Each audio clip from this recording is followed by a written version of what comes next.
It's another beautiful day in Southern California, and I wanted to talk about the 3 to 2 nap transition. I posted a video on the ideal 3 nap schedule for babies that are 4 to 8 months old, and before I tackle the ideal 2 nap schedule, I wanted to make a video on the transition, what it looks like, what to expect. So around 8 months, all babies are different, so it might be a little earlier, it could potentially be a little bit later. Your baby's going to start showing signs that they are close to ready or ready to drop down to 2 naps. Now, the morning and the afternoon nap have some very important restorative qualities, and they're really important. The 3rd nap is only there to bridge you to bedtime. It is not it's not as important as the morning and afternoon naps, which is why it's usually a cat nap. It's pretty short.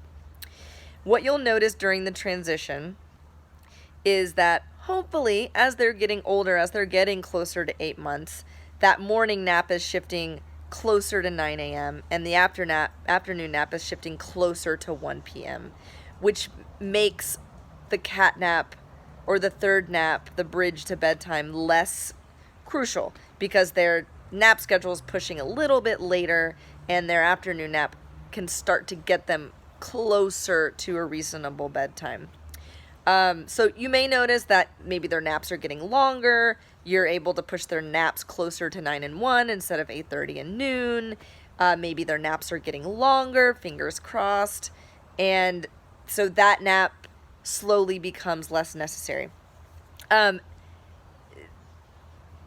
Sometimes it's a seamless transition, and what you'll see is naps are getting longer and later, and you just don't need it.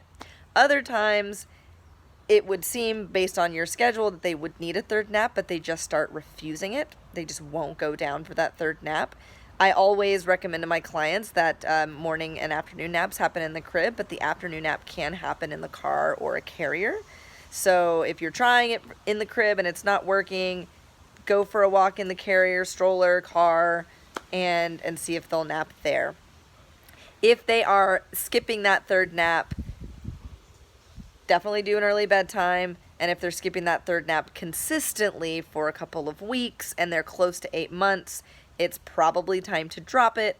And that may require you to nudge that morning nap from 8:30 to 9 if it's still 8:30, and nudge that 2nd nap from noon 30 to closer to 1 p.m.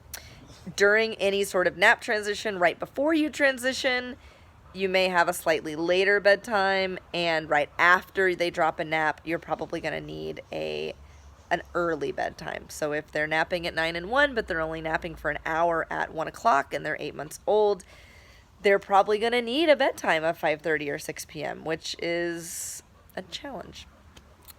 But let me know if you have any questions, and good luck, everyone.